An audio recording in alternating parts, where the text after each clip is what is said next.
हाँ जी, अस्सलाम वालेकुम दोस्तों। कैसे हो? खैरियत है? ठीक ठाक हैं? बिल्कुल, अल्लाह ताला आपको खुश खुरम रखे। अच्छा जी, आजकल ना दो केस बड़े अहम चल रहे हैं। एक सैक्ड मुलाजमीन का केस, जो सैक्ड हुए हैं जस्टिस मुशीर आलम का, और दूसरा केस चल रहा है ग्रुप इंश्योरेंस का, जो अभी रिसेंटली एक बड़ा अच्छा गुड न्यूज़ वाला फैसला आया है। तो इसके ऊपर मैं आप थोड़ा सा रब्ता करता हूँ, आपको अपडेट बताता हूँ, तो उसके बाद फिर आपसे रब्ता करूँ। सेक्ट वाला बाद में बताता हूँ, पहले आपको ग्रुप लाइफ इंश्योरेंस वाला बता दूँ। दोनों केस बड़े ज़रूरी हैं, दोनों केस ही मैं कर रहा हूँ, आप सबको पता है। जो ग्रुप लाइफ इंश्योरेंस वाला केस है ना, वो तो सबको मैं मुबारकबाद इसलिए दे रहा हूँ, तीन सूबों वालों को, कि तीन सूबों ने हमारे हक में फैसला अल्हम्दुलिल्लाह अल्हम्दुलिल्लाह कर दी है। ठीक है जी, जिसका अब हमें पंजाब में भी बड़ी उम्मीद लग गई है। पहले 90-95%, अब मैं कहता था अब 99%, 99% उम्मीद है कि पंजाब में और फेडरल वालों को भी मिलेगा। सिंध का जो 10 तारीख का फैसला है ना, अब उन लोगों को मुझे बार बार फोन कर रहे हैं, सिंध वालों को केस करने की जरूरत नहीं है। ये ग्रुप लाइफ इंश्योरेंस वालों को कह रहा हूं, बार बार कह रहा हूं। उनको कुछ दोस्त इधर उधर वो कह रहे हैं, लेकिन मैं उनको कह रहा हूं कि अब आपको केस की जरूरत नहीं है। अदालत ने ना सिर्फ ये कि आपके हक में आर्डर कर दिया है, बल्कि हुकूमत को कहा है, सिंध हुकूमत को, कि कानून में तरमीम करके उन लोगों को भी ग्रुप इंश्योरेंस दो जो फौत नहीं हुए, यानी कि जो रिटायर्ड हुए हुए हैं। ठीक है, तो आप लोगों के लिए उन्होंने बड़ी अच्छी ये चीज कर दी है। केपीके का भी इसी तरह फैसला हुआ था, और बलूचिस्तान का भी इसी तरह फैसला हुआ था, अब सिंध का भी इसी तरह फैसला हुआ है। जो पंजाब में मैंने ये सारे केस तैयार किए हैं, उसमें हमने उनसे बहुत ज़्यादा जो है ना वो प्रॉफिट मांगा है, कि जो ये प्रॉफिट हमारा खाते रहे हैं स्टेट लाइफ वाले और इंश्योरेंस कंपनियां, जो बड़े फ्रॉड पे मबनी हैं सारी, वो बहुत पैसे खाती रही हैं। तो मैंने उसमें अपनी जो मैं पिटीशन फाइल करता हूँ ख़ास तौर पे, तो उसमें मैं उनका वो क्लेम दाखिल करता हूँ कि हमें सारा इसका प्रॉफिट भी दिया जाए। ठीक है, वो पिटीशन मैंने अपने तौर पे की हुई है। तो वो अब सिंध वालों को केस करने की ज़रूरत नहीं, बलूचिस्तान वालों को केस करने की ज़रूरत नहीं, केपीके वालों को केस करने की ज़रूरत नहीं। ये तीन सूबाई जो हैं, जो मरकजी लोग हैं, फेडरल डिपार्टमेंट हैं, जैसे स्टील मिल है, वापडा है, रेलवे है, बैंक है, और उसमें और सारे डिपार्टमेंट आ जाते हैं, पीआईए है, ये वो सारे राब्ता हमारे साथ करें। वो केस हम कर रहे हैं। फेडरल वाले पूरे पाकिस्तान के केस जो है वो इस्लामाबाद में हम कर रहे हैं। वहाँ पे जस्टिस मियाँ गुल औरंगजेब के पास हमारे केस सारे इकट्ठे हो रहे हैं।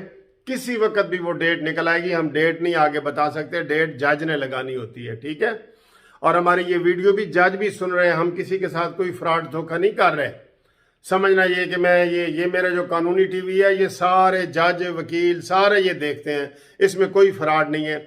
इसलिए मैं आपको बार बार कह रहा हूं, सिंध वाले, बलूचिस्तान वाले, केपीके वाले केस ना करें, मना कर रहा हूं आपको। ठीक है, हमने फीस लेनी होती है, लेकिन आपको मैं मना कर रहा हूं, ये केस ना करें। सिर्फ फेडरल वाले करें, जो पूरे पाकिस्तान के फेडरल डिपार्टमेंट के लोग हैं, जहां मर्जी वो रहते हैं, केपीके में, सिंध में, बलूचिस्तान में, पंजाब में, जहां भी रहते हैं, वो करें। उनका केस हम कर रहे हैं। और जो पंजाब वाले सूबाई हैं वो केस करें। ये दो कैटेगरीज रह गई हैं। तीन कैटेगरीज हम केस जीत चुके हैं, अल्हम्दुलिल्लाह हम केस जीत चुके हैं। तो दो कैटेगरीज रह गए, फेडरल वाले रब्ता करें और पंजाब वाले रब्ता करें। उनका केस भी हम मेन केस के साथ लगा देंगे, जो फाइनल बहस के लिए तैयार पड़ा है। बिल्कुल ठीक है, इसके लिए थोड़ी सी फीस भी है। जब आप फोन करेंगे तो हम आपको बताएंगे। कई बंदे वो फीस की गल करो तो कहते केड़ी फीस जी। ठीक है, वो वकील की फीस होती है, थोड़ी सी हमने रखी हुई है रिटायरमेंट लोगों के हिसाब से। तो वो आप टेलीफोन करेंगे, मैं आपको बता दूंगा। तो अब इसके बाद मैं सैक्ट वालों का भी बताता हूँ। तो वो जो फ़ोन करेंगे ना दोस्त, वो Munsif Awan advocate Supreme Court, Munsif building 1 Turner Road, Lahore High Court, Lahore. ठीक है, ये लाहौर में भी है। इसी तरह मैं इस्लामाबाद भी जाता हूँ, वहाँ भी हमारे केस होते हैं, वहाँ इस्लामाबाद बिल्डिंग में, लाहौर में भी और इस्लामाबाद में भी, दो जगहों पे। और वो ये जो ग्रुप लाइफ इंश्योरेंस वाले हैं, ये राब्ता करें, फ़ोन करें, राब्ता करें। ठीक है, समझ आ गई। और इसमें सारे लोग शामिल हैं, जिनकी ग्रुप इंश्योरेंस कटती थी वो शामिल हैं। सारे फोर्सेस के लोग शामिल हैं, सब चपड़ासी से लेके तो वजीर आजम तक जो लोग भी रिटायर्ड हुए हैं ना वो सब इसमें शामिल हैं। चीफ सेक्रेटरी, ये कर्नल, जर्नल, ये सब लोग शामिल हैं। बस बेसिक असूल आपको बता दिए कि जिसकी ग्रुप इंश्योरेंस कटती थी वो ये केस कर सकता है। ठीक है, यहां तक समझ आ गया। अब आए जी सैक्ड मुलाजमीन के लिए। सैक्ड मुलाजमीन के लिए आपको पता है कि 11 नवंबर तारीख लगी हुई थी, 11 ये जो गुजरी है अभी 4 दिन पहले, 3 दिन पहले। तो उसमें जस्टिस उमर बंदयाल साहब को हम सब ने रिक्वेस्ट की हुई थी कि जनाब इनको बहाल कर दें, और फिर केस के कमेंट्स मंगवाते रहें, जवाब मंगवाते रहें, सारा कुछ मंगवाते रहें। लेकिन समझ नहीं आई मुझे जस्टिस उमर बंदयाल साहब की कि मुद्दइयों ने भी कहा है कि इनको बहाल कर दो और मुद्दअ ने भी कहा है बहाल कर दो। बार बार ये मैं मिसाल दे रहा हूं कि मियाँ बीवी राजी तो क्या करेगा काजी, लेकिन काजी साहब नहीं माने। मैं इस बात पे अभी तक हैरान हूं कि ये जस्टिस उमर बंदयाल साहब क्यों नहीं मांगे। हमने उनको रिक्वेस्ट ये भेजी थी कि सर अगर ज़रूरी हो नोटिस वगैरह करना, अव्वल तो आ गए हैं, रिव्यू पिटीशन में हुकूमत भी आ गई है और जो पिटीशनर है वो भी आ गए हैं, तो किस चीज़ का नोटिस, किस चीज़ का जवाब। और वो कह रहे हैं इनको बहाल करो, जज साहब कह रहे हैं मैं नहीं कहता। यार ये तो आपको कभी भी समझ नहीं आएगी। मैं भी सीनियर तरीन वकील हूं, ना मुझे समझ आई है ना आपको आएगी। ठीक है, अब जो जिस तरह ये अनोखा एक फैसला उन्होंने किया है ना कि नहीं मानी बात हमारी, अब मुझे काफ़ी लोग राब्ता कर रहे हैं सैक्ड मुलाजमीन वाले जिन्होंने रिव्यू पिटीशन फाइल नहीं किया था। ठीक है, उनको मैं ये कह रहा हूँ इस वीडियो के ज़रिए कि मुझसे अब लोग राब्ता कर रहे हैं कि सर जी हम रिव्यू पिटीशन, कल को ये ना हो कि वो कहें जी जिन्होंने रिव्यू किया है वो बहाल, बाकी नहीं। इनसे कुछ भी बईद नहीं है। कानूनी तरीके से वो रिव्यू बहाल होगा तो सारे बहाल हो जाएंगे। लेकिन ये आपको बात बता रहा हूँ सैक्ड मुलाजमीन को कि वो मुझे फ़ोन कर रहे हैं कि सर जी आप हमारा केस करें। मैंने कहा जी मैं हाजिर हूँ, आप मेरे साथ रब्ता करें। अब ये 27 तारीख को या 26 तारीख को ये केस मैंने सैक्ड मुलाजमीन वाले करने हैं। आप उससे पहले मेरे इस टेलीफोन नंबर पर रब्ता कायम करें। जितने भी सैक्ड मुलाजमीन हैं वो रिव्यू पिटीशन फाइल कर सकते हैं। इसके लिए जस्टिस उमर बंदयाल साहब ने खसूसी इजाज़त भी दी है।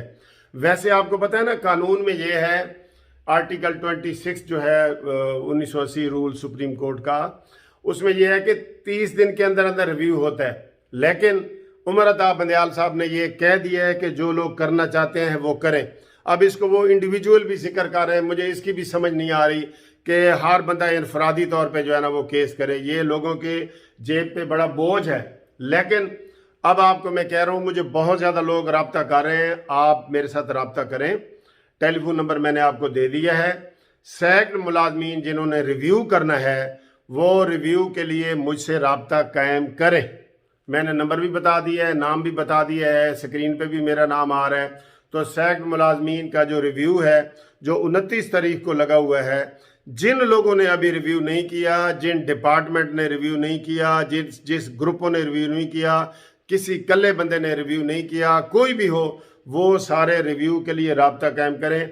हम इंशाल्लाह 26-27 को वो केस दायर करके 29 के साथ लगवा देंगे ताकि कोई हुज्जत ना रहे। हुज्जत होती है ना, अब इसमें जैसे मैं कह रहा हूँ मियाँ बीवी राजी तो क्या करेगा काजी, लेकिन नहीं माना काजी, तो इसलिए अब एहतियातन आपको मैं कह रहा हूँ कि आप रिव्यू के लिए मेरे साथ रब्ता कायम करें और मुझे कागजात भेजें, व्हाट्सएप के ज़रिए भेजें कागजात। मैं आपका सारा वो रिव्यू पिटीशन फाइल कर दूंगा। जो सिंध, बलूचिस्तान, कराची के दूर दराज के लोग हैं उनको आने की ज़रूरत नहीं है। उनको मैं अपना जो है ना व्हाट्सएप नंबर ये दे रहा हूँ, इसके ऊपर मुझे अपने कागजात, आपने डिसमिसल लेटर मिला है तो वो दें या अपॉइंटमेंट लेटर मिला है तो वो दें, और एक साथ शनाख्ती कार्ड दें। ये मुझे आपके 2 कागज़ चाहिए, शनाख्ती कार्ड और एक अपॉइंटमेंट लेटर या डिसमिस वाला लेटर। ठीक है, बाकी जिसने पहले कोई सुप्रीम कोर्ट में था वो भी रिव्यू कर सकता है, जो नहीं था वो भी एप्लीकेशन हम दे के 110 की एप्लीकेशन दे के वो भी हम साथ कर रहे हैं। तो वो सारे ये रब्ता करें जिन दोस्तों ने करना है। 26-27 को इंशाल्लाह फाइल हो जाएगा और मेन केस 29 के साथ लग जाएगा। फिर ना कहना कि हमें खबर ना हुई। अल्लाह हाफिज। उम्मीद है आपको सारी बात समझ आ गई होगी।